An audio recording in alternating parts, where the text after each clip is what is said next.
Dear students, आज का जो लेक्चर है बहुत ही इंपॉर्टेंट होने जा रहा है। इसमें हम डिस्कस करेंगे बायोमॉलिक्यूल्स। हम स्टार्ट करेंगे तो बायोमॉलिक्यूल्स में पहले हम डिस्कस करेंगे पोरफायरिन स्ट्रक्चर क्या होता है। तो पोरफायरिन को हम डिस्कस करेंगे। उसके साथ साथ हम हीमोग्लोबिन मायोग्लोबिन को डिस्कस करेंगे, हीमियोएरिथ्रिन को डिस्कस करेंगे, एंजाइम्स कैटालिसिस पेरोक्सिडेजेस इनको डिस्कस करेंगे, कार्बोनिक एनहाइड्रेस, मेडिसिनल केमिस्ट्री में सिस्प्लेटिन ट्रांसप्लेटिन की स्ट्रक्चर डिस्कस करेंगे और विटामिन B12 की भी हम स्ट्रक्चर डिस्कस करेंगे। और उसके बाद हम आएंगे कार्बोहाइड्रेट्स और प्रोटीन्स न्यूक्लिक एसिड्स पे। तो let us start our topic porphyrin. तो पोरफायरिन को हम पहले देखते हैं, ये पोरफायरिन होता है क्या है।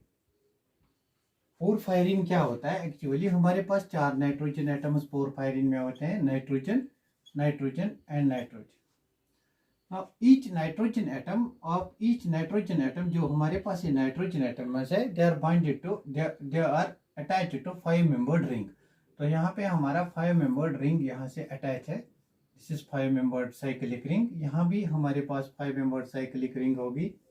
This is 5 membered cyclic ring। Similarly यहाँ से हमारे पास 5 membered cyclic ring होगी। सिमिलरली यहाँ से हमारे पास 5 membered cyclic ring होगी। तो पोरफायरिन में क्या होता है, 4 नाइट्रोजन एटम्स होते हैं। 4 नाइट्रोजन एटम्स, हर एक nitrogen atom 5 membered cyclic ring से अटैच होता है।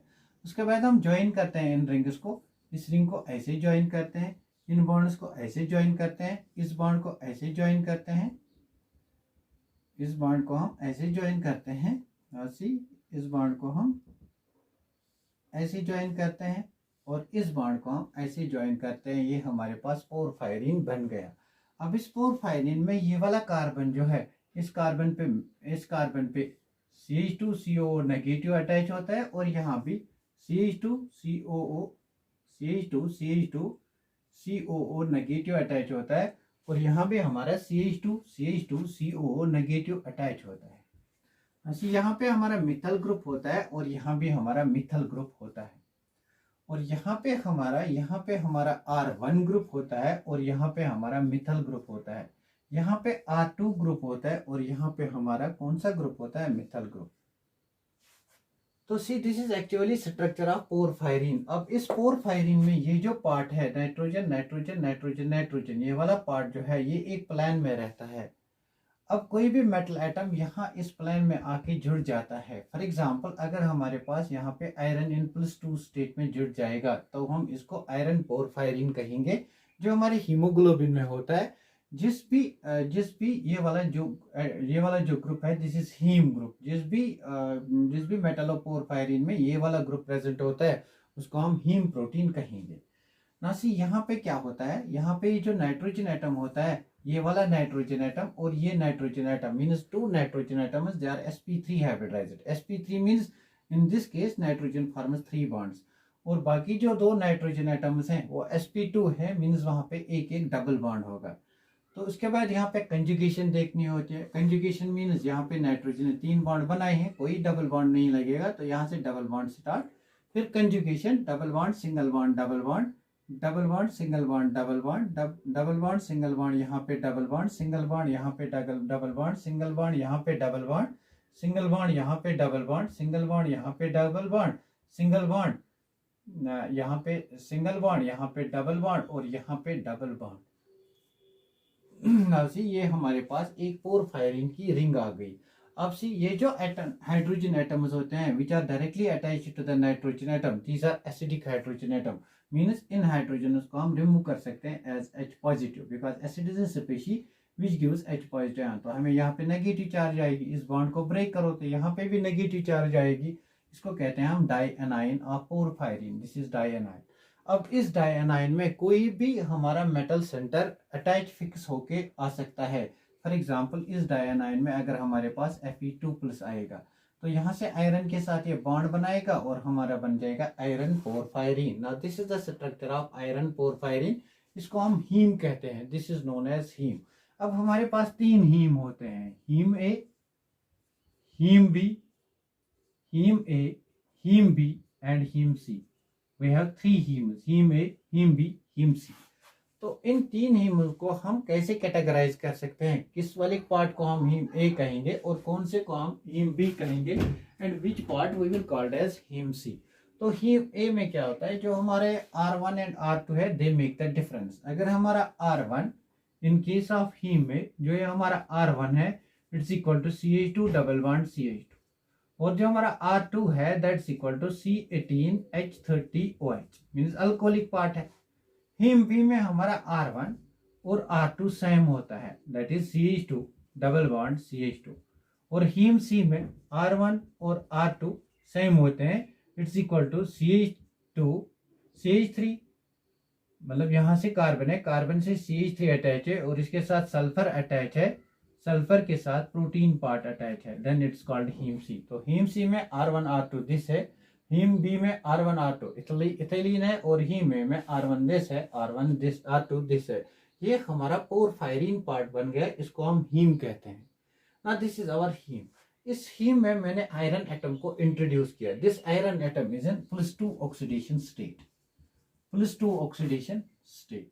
ना अब क्या होगा, ये जो ये वाला ग्रुप है, ये नाइट्रोजन 5 मेंबर्ड रिंग्स वाला पार्ट जो है it lies in a plane, means ये एक प्लेन में रहता है। फॉर एग्जांपल ये हमारे पास अब पोरफायरिन रिंग है, यहाँ से हमारा एक नाइट्रोजन 5 मेंबर्ड रिंग, यहाँ से एक और, यहाँ से एक और, यहाँ से एक और, ये सारा एक प्लेन में है। अब इस प्लेन में आयरन एटम को फिक्स कर रहा है। अब इस प्लेन में आयरन एटम फिक्स हो जाएगा या नहीं हो जाएगा, इनकॉर्पोरेट हो जाएगा या नहीं हो जाएगा, ये किस पे डिपेंड करेगा, ये डिपेंड करेगा साइज ऑफ आयरन एटम पे। अगर हमारे आयरन का साइज इस प्लेन से ज्यादा होगा तो आयरन इसमें घुस नहीं जाएगा। अगर आयरन का साइज छोटा हो गया then iron can switch into this plane. So जो हमारा Fe2+ होता है, Fe2+, ये जो हमारा होता है इसका साइज हाई होता है, इसका साइज लार्ज होता है, इसका साइज लार्ज होता है।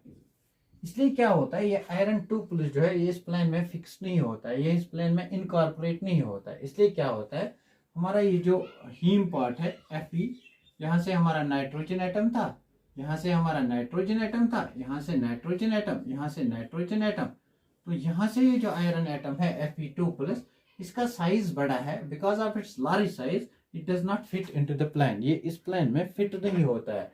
This iron atom does not, this iron ion Fe2+ does not fit into the plane. तो क्या होता है, आयरन इस प्लेन से बाहर रहता है, मींस ये हमारा प्लेन था, आयरन इस प्लेन से बाहर रहता है। यहाँ पे फॉर एग्जांपल आयरन इस प्लेन से बाहर रहता है, तो आयरन कहाँ रहेगा, आयरन इस प्लेन से बाहर रहेगा। कितना बाहर रहेगा, विल सी इट, आयरन इस प्लेन से बाहर रहेगा। इस स्ट्रक्चर को हम कहते हैं डूम शेप्ड स्ट्रक्चर। तो डूम शेप्ड स्ट्रक्चर एक्चुअली कैसे बनते हैं, जो हमारा पोरफायरिन होता है, पोरफायरिन में जो ये प्लेन होता है नाइट्रोजन एटम्स का, नाइट्रोजन विद रिंग्स जो प्लेन होता है, इस प्लेन का साइज छोटा होता है। जो हमारा Fe2+ होता है इसका साइज बड़ा होता है, इसलिए इस प्लेन में फिट नहीं होता है, ये इस प्लेन से कुछ थोड़ा ऊपर रहता है, एक किस्म का डूम शेप बनाता है। This is called Doom shaped structure. अगर हम थोड़ा समझेंगे इस स्ट्रक्चर में, ये जो हमारा Fe2+ है ये इन टेनस स्टेट है, it's in tense state because this iron ion wants to come into the plane of the ring, therefore ये हमेशा एक टेनस स्टेट में रहता है, therefore this state is called tensor state। इसी स्टेट को हम टेंसर स्टेट भी कहते हैं, that's why this state is called tensor state। ना अगर हम इस स्ट्रक्चर को देखेंगे, इसमें कोई बॉन्ड ऑक्सीजन के साथ कोई बाइंडिंग नहीं हुई है, मींस इट इज डीऑक्सीफॉर्म। अगर हम हीमोग्लोबिन को डिस्कस करेंगे, this is deoxy form, means it has not combined with oxygen, this is deoxy form, deoxy form और डीऑक्सी हीमोग्लोबिन, क्योंकि हीमोग्लोबिन में ये पोरफायरिन वाला स्ट्रक्चर होता है, सिंस इसमें ऑक्सीजन बाइंडिंग नहीं है, इट इज डीऑक्सीफॉर्म। तो डीऑक्सीफॉर्म में क्या होता है, इंपॉर्टेंट पॉइंट, इसमें आयरन होता है in Fe2+ state. Number second important point, iron रहता है above the plane of ring, iron remains above the plane of the ring, plane of the ring जो है उससे ऊपर रहता है। कितना ऊपर रहता है, कितना ऊपर रहता है, 40 picometers or you can say 0.4 angstrom। Iron remains above the plane of the ring, 0.4 angstroms ऊपर रहता है, या हम कहेंगे 40 picometers above रहता है। Iron remains above the plane of the ring, that is 0.4 angstroms or you can say 40 picometers। therefore ये वाला आयरन एटम जो इसमें है, it's in tensor state, it's in tensor state, it wants to relax, this iron wishes to relax। तो relaxation कैसे होती है, after binding. और ये वाला आयरन एटम जो इसमें होता है Fe+2 स्टेट, मींस जो हमारे पास आयरन है, आयरन का एटॉमिक नंबर 26 है, मींस इसमें 3d6 कॉन्फ़िगरेशन है। CD6 मीन्स इसके d ऑर्बिटल्स में 6 इलेक्ट्रॉन्स है, 1 2 3 4 5 एंड 6 ना। ये जो डीऑक्सी हीमोग्लोबिन है, डीऑक्सी हीमोग्लोबिन में जो हमारा आयरन है, it is high spin complex, it is high spin, iron is in high spin state. High spin means all the electrons will remain unpaired over here. कितने unpaired electrons है? 1 2 3 4। 4 unpaired electrons means value of n is 4। यहाँ से magnetic moment निकालते हैं। आपको पता है जब अनपेयर्ड इलेक्ट्रॉन्स 4 होंगे तो मैग्नेटिक मोमेंट 4.92 होगा, means it's a paramagnetic species in deoxyhaemoglobin. इसका मैग्नेटिक मोमेंट कितना है? 4.92। आप याद रख सकते हो, अगर आपके पास एक अनपेयर्ड इलेक्ट्रॉन है, मैग्नेटिक मोमेंट 1.73, अगर 2 है इट इज 2.83, अगर 3 है इट इज 3.87, अगर 4 है देन इट इज 4.92, अगर 5 है then it is 5.90। You can determine it using the formula root of n into n plus 2, where n is the number of unpaired electrons। तो n का value यहाँ से 2 लिखो, यहाँ से भी 2 2 2 2 plus 2 4, sorry, number of unpaired electrons is 4, 4 plus 2 6, 6 into 4 is 24, this is root 24, that will come out to be 4.92। तो यहाँ से इसका ये जो iron atom in deoxy haemoglobin है, ये क्या होता है? High spin complex. आयरन का साइज ज्यादा होता है, ये in the plane of the ring नहीं होता है, ये above the plane of the ring रहता है, जिसकी वजह से क्या होता है? एक डूम शेप्ड स्ट्रक्चर बनते हैं। कितना अबोव होता है? 0.4 एंगस्ट्रॉम्स, और you can say 40 picometres. Because it is above the plane, it wishes to be in the plane, therefore ये टेंसिड स्टेट में होता है। That's why we called it in this as tensed state. This is the deoxyhaemoglobin. तो deoxyhaemoglobin में हमारा porphyrin ring होता है। Porphyrin ring में Fe2+ स्टेट होता है। Fe2+ state means Fe2+ state में होता है, Fe+2 state means it is large in size, large in size means it's above the plane, above the plane means it forms a dome shape means it is tensile state, tensile state how much it is above the plane? 0.4 angstroms। तो यहाँ पे जो iron है it forms high spin complex, तो यहाँ पे high spin complex होता है। लेकिन क्या होता है जब ये आयरन एटम ऑक्सीजन से बाइंड करता है, तब ऑक्सीजन से बाइंडिंग कहाँ से स्टार्ट होती है? नासी, जब हम सांस लेते हैं तो हमारे अल्वेओलर में ऑक्सीजन की कंसंट्रेशन इंक्रीज होते हैं, लंग्स में ऑक्सीजन की कंसंट्रेशन इंक्रीज होती है, मतलब पार्शियल प्रेशर ऑफ ऑक्सीजन बढ़ जाता है। जो ही पार्शियल प्रेशर ऑफ ऑक्सीजन बढ़ने लगता है, haemoglobin starts to bind with the oxygen atom. Mean जो हमारा हीमोग्लोबिन है वो at high concentration of oxygen bind करता है। Now, once the hemoglobin starts binding with the oxygen atom, this iron gets changed into Fe3+, means इस iron का oxidation होता है, आयरन का ऑक्सीडेशन होता है, ऑक्सीजन का रिडक्शन होता है, iron gets converted into Fe3+। तो हमें पता है Fe2+ से या Fe2+ और Fe3+ में किसका साइज स्मॉल होता है? जितनी चार्ज ज्यादा होगी कैटायन पे उतना साइज स्मॉल होता है। Then obviously Fe3+ is small in size, तो Fe3+ क्या करता है? वो प्लान में आके बैठता है। तो हम यहाँ पे देखेंगे अब अगर ऑक्सीजन बाइंडिंग होती है then what happens. Now let us see when oxygen binding takes place what will happen. तो यहाँ पे हम ऑक्सीजन बाइंडिंग करेंगे और उसके बाद देखेंगे क्या होगा। यहाँ पे ऑक्सीजन बाइंडिंग मतलब it is treated with oxygen, it combines with the oxygen. कहाँ कंबाइन करेगा ऑक्सीजन से? लंग्स में। क्यों? लंग्स में पार्शियल प्रेशर ऑफ ऑक्सीजन ज्यादा होता है। तो अगर ये ऑक्सीजन से बाइंड करता है then what we will get? Fe, यहाँ पे नाइट्रोजन, यहाँ पे नाइट्रोजन, यहाँ पे नाइट्रोजन, यहाँ पे nitrogen. Fe was in +2 oxidation state, after combining with oxygen it forms Fe3+। Fe3+ का साइज स्मॉल होता है, it fits into the plane of the ring, मतलब ये प्लेन ऑफ द रिंग में आता है। अगर ये प्लेन ऑफ द रिंग में आ गया then it becomes relaxed state, it's in relaxed state, then it's in relaxed state। now this iron it's in relaxed state। तो यहाँ पे अगर हम स्ट्रक्चर बनाएंगे क्या होगा? ये नाइट्रोजन एटम बॉन्ड होगा विद 5 मेंबर्ड रिंग, ये नाइट्रोजन बॉन्ड होगा with 5 membered ring, this nitrogen will be bond with 5 membered ring, and this nitrogen will be it will have 5 membered ring attached to it, और यहाँ पे इस nitrogen को 5 membered ring attach होगी। ना उसके बाद हम क्या करेंगे? इन दोनों को कंबाइन करेंगे, इन दोनों को कंबाइन करेंगे, इसको कंबाइन करेंगे और इसको कंबाइन करेंगे, ये हमारा पोरफायरिन बन गया। लेकिन यहाँ पे क्या होता है? ऑक्सीजन से बाइंडिंग होती है। Now it binds to the oxygen.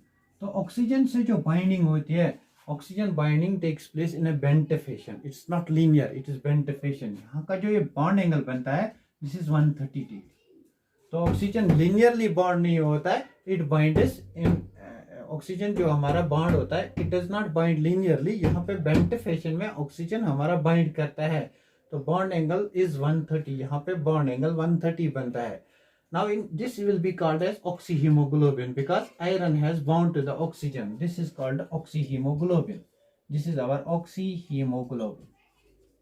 This is oxyhemoglobin and this is deoxyhemoglobin. This is deoxyhemoglobin. I will write HB. This is oxyhemoglobin. This is hemo or deoxyhemoglobin. In deoxyhemoglobin, Fe was in Fe2 plus state, and in oxyhemoglobin, Fe is in Fe3 plus state. ये जो हमारा oxygen bind करता है, oxygen is a strong ligand. Oxygen comparatively एक strong ligand है। Strong ligand means it will push the electrons to pair up.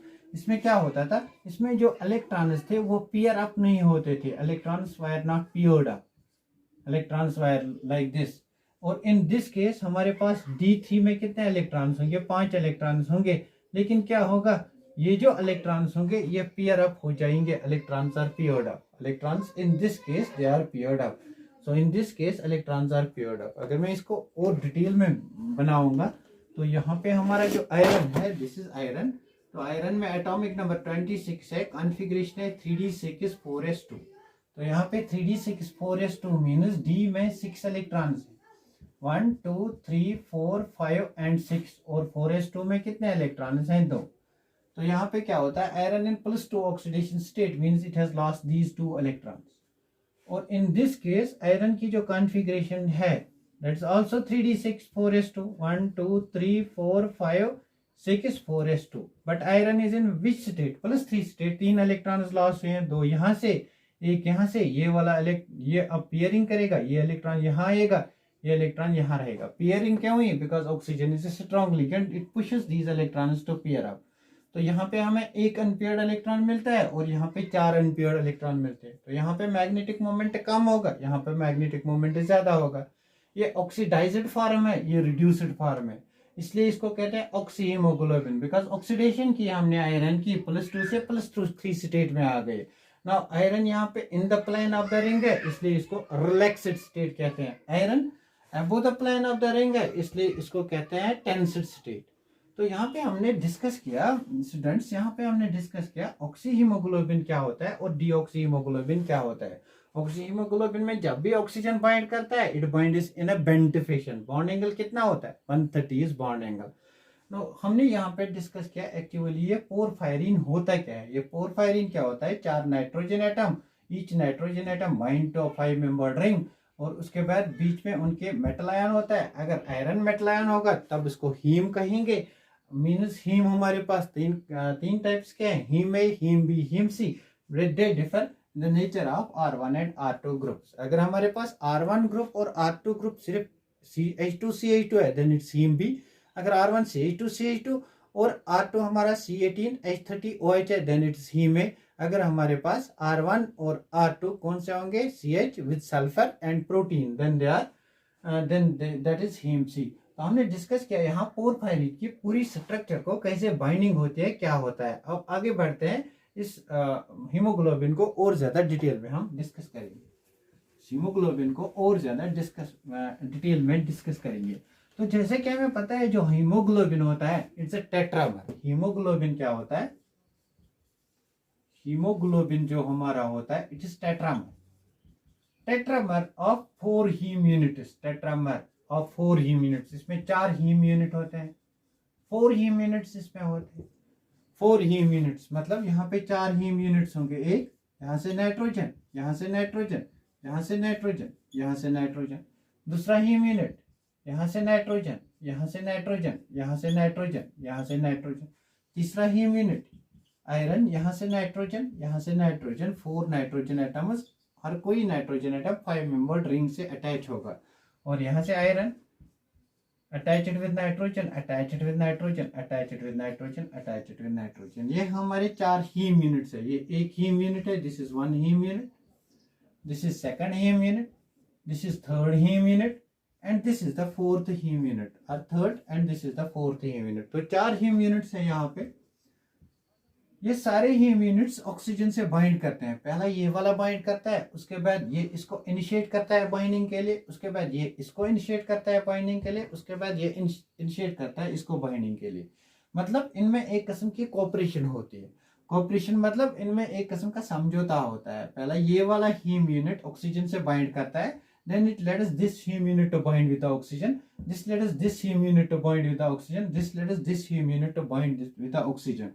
तो इस सारे को हम कहते हैं कोऑपरेटिव इफेक्ट और कोऑपरेटिव बाइंडिंग। कोऑपरेटिव इफेक्ट बहुत इंपॉर्टेंट है। Cooperative effect, cooperative word has been derived from cooperation. Cooperation means there is a sort of cooperation between these haem units. इनमें कोई कुछ कोऑपरेशन होती है।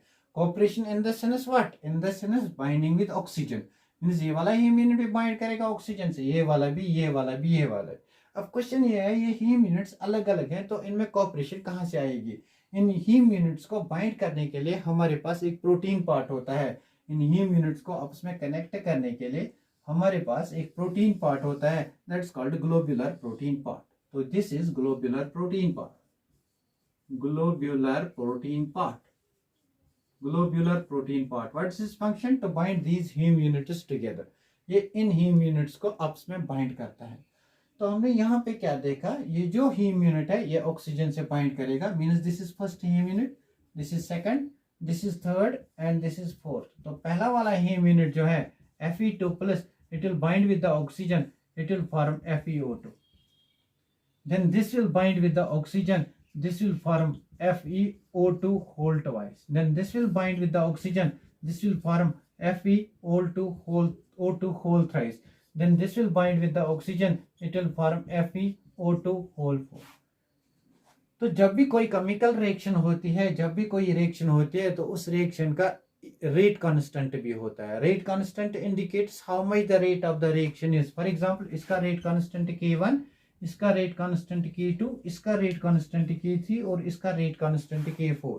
जितना ज्यादा रेट कांस्टेंट होगा उतनी rate of binding with oxygen यहाँ पे ज्यादा होगी।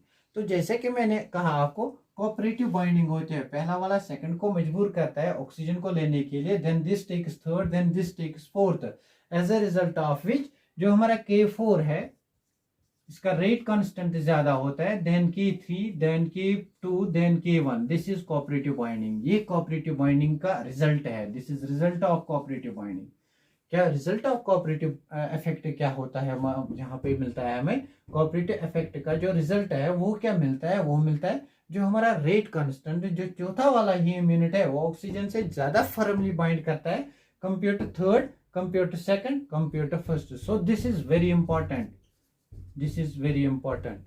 सो हमने यहाँ पे डिस्कस किया जो कोऑपरेटिव बाइंडिंग इफेक्ट होता है, what is that cooperative binding effect. इसके बाद एक और इंपॉर्टेंट पॉइंट डिस्कस करते हैं। इसके बाद एक और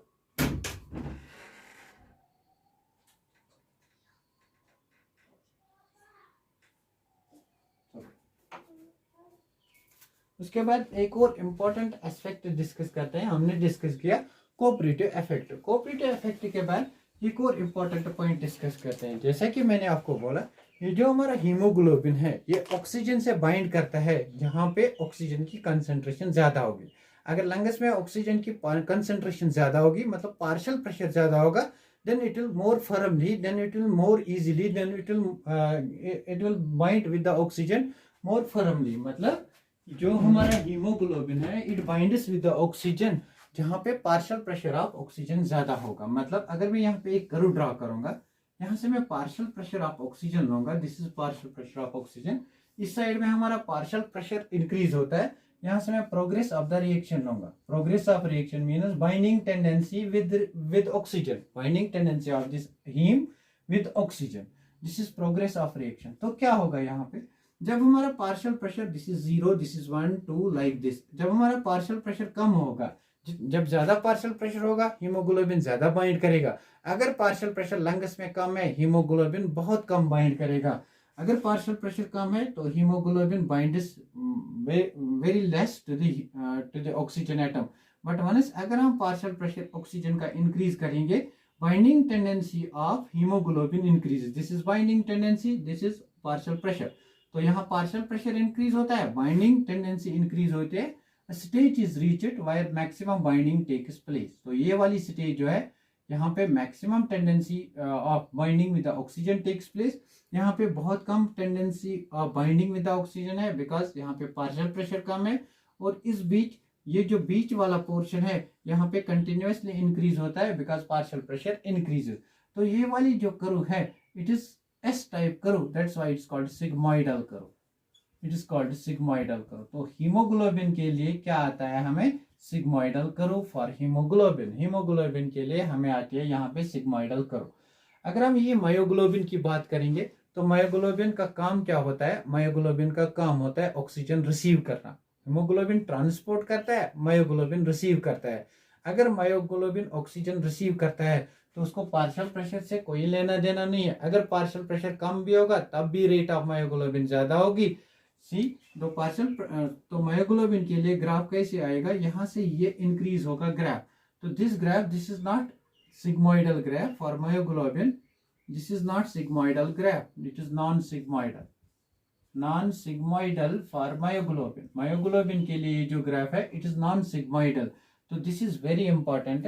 हीमोग्लोबिन के लिए जो partial pressure of oxygen versus rate of binding with oxygen जो ग्राफ आता है दैट इज सिग्मोइडल, और मायोग्लोबिन के लिए नॉन सिग्मोइडल। रीजन क्या है, यहाँ पार्शियल प्रेशर डिपेंडेंस है, यहाँ पार्शियल प्रेशर डिपेंडेंस नहीं है इसकी ऑक्सीजन की। तो दिस ग्राफ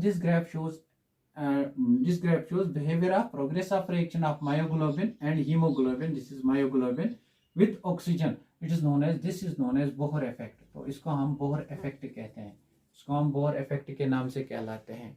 तो यहाँ पे हमने हीमोग्लोबिन को अभी पूरा डिस्कस नहीं किया है, इसमें एक दो और लेक्चर लगेंगे जहाँ हम डिस्कस करेंगे मतलब साइनो हीमोग्लोबिन कैसे बनता है, कार्बन मोनोऑक्साइड के साथ पॉइजनिंग कैसे होती है हीमोग्लोबिन की, सिकल सेल एनीमिया कैसे अराइज होता है हीमोग्लोबिन से। लेकिन उससे पहले कुछ इंपॉर्टेंट पॉइंट्स डिस्कस करते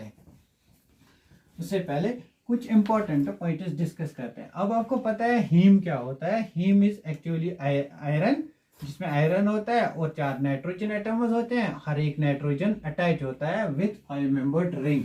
तो वो हमारा हीम होता है। जिस भी प्रोटीन में हीम होगा उसको हम हीम प्रोटीन कहेंगे, अगर हीम नहीं होगा then it's non haem protein. तो पहले हम याद रखेंगे हीम प्रोटीन कौन कौन से होते हैं। तो यहाँ पे मैं लिखूंगा हीमोग्लोबिन, हीमोग्लोबिन मतलब HB से रिप्रेजेंट करते हैं इसको। मायोग्लोबिन, मायोग्लोबिन को हम MB से रिप्रेजेंट करते हैं। उसके बाद हम लिखेंगे cytochrome, cytochrome 450, cytochrome P450, cytochrome P450। इन तीनों में जो मेटल एटम हमारा है, जो मेटल है दैट्स आयरन। इसमें भी आयरन है, इसमें भी आयरन है, इसमें भी आयरन है। और जो ऑक्सीडेशन स्टेट मेटल की है इसमें भी +2 है, इसमें भी +2 है, इसमें भी +2, ठीक। और तीनों में अगर आयरन इन +2 है विथ पोरफायरिन रिंग, तीनों हमारे कौन से प्रोटीन्स हैं, हीम ग्रुप, इसमें भी हीम ग्रुप है। अब तीनों की फंक्शन देखते हैं। हीमोग्लोबिन की फंक्शन क्या है, oxygen transport, O2 transport. Myoglobin की फंक्शन क्या है, O2 स्टोरेज, इसकी फंक्शन है O2 स्टोरेज। और इसका फंक्शन क्या है, electron transport, electron transport. Discuss करेंगे आगे इलेक्ट्रॉन ट्रांसपोर्ट कैसे होता है, from cytochrome A to cytochrome B to cytochrome C, उसको डिस्कस करेंगे इन डिटेल्ड मैकेनिज्म। इसमें देखेंगे स्टोरेज कैसे होता है, ये भी डिस्कस करेंगे आगे। मतलब आपको याद रखना है ये जो 3 पार्ट है हीमोग्लोबिन, मायोग्लोबिन, साइटोक्रोम, इन सब में आयरन होता है, ये सब हीम प्रोटीन्स हैं, these are हीम प्रोटीन्स। लेकिन in all these cases iron is in +2 oxidation state, इन सब में आयरन +2 ऑक्सीडेशन स्टेट में पाया जाता है। और इनका फंक्शन होता है transport, storage and electron transport. अच्छी, उसके बाद हमारा आता है catalysis, catalysis, catalysis and peroxidases, catalysis and peroxidases. तो कैटालिसिस और पेरोक्सीडेसिस दोनों में आयरन पाया जाता है, दोनों में आयरन है। लेकिन डिफरेंस यहाँ पे है, यहाँ पे iron in 3rd oxidation state है और यहाँ भी iron in 3rd oxidation state है। These are also haem proteins, ये भी हमारे हीम प्रोटीन्स है। और इनकी एक ही फंक्शन कॉमन होती है, that is decomposition of H2O2, decomposition of H2O2। This is the table where from the questions are asked in competitive exam।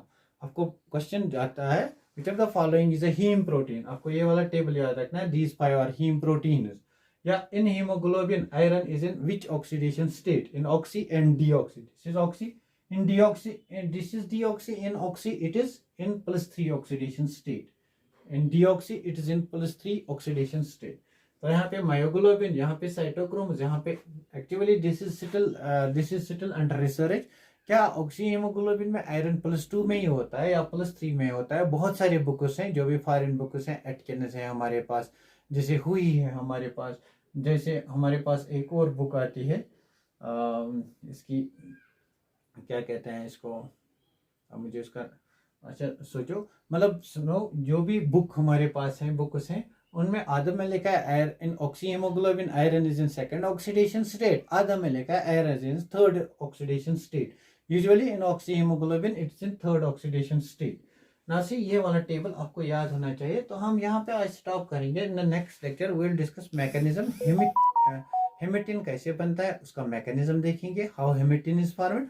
उसके बाद देखेंगे वहां पे जो सिकल सेल एनीमिया है वो कैसे होता है। उसके बाद देखिए कार्बन मोनोऑक्साइड पॉइजनिंग कैसे होती है। उसके बाद वहीं पे देखिए हम साइनाइड पॉइजनिंग कैसे होते हैं। ये सारे इफेक्ट्स हीमोग्लोबिन के हैं। उसके बाद हमारे हीमोग्लोबिन वाला पार्ट खत्म होगा। फिर हम हीमियोर्थिन को डिस्कस करेंगे। हीमियोर्थिन नॉन हीम है, मतलब उसमें हीम ग्रुप नहीं होगा। इसी तरह हमारा हीमोसायनिन है, नॉन हीम है, उनको हम डिस्कस करेंगे later on. Thanks for watching this video. Please like, share and subscribe this channel.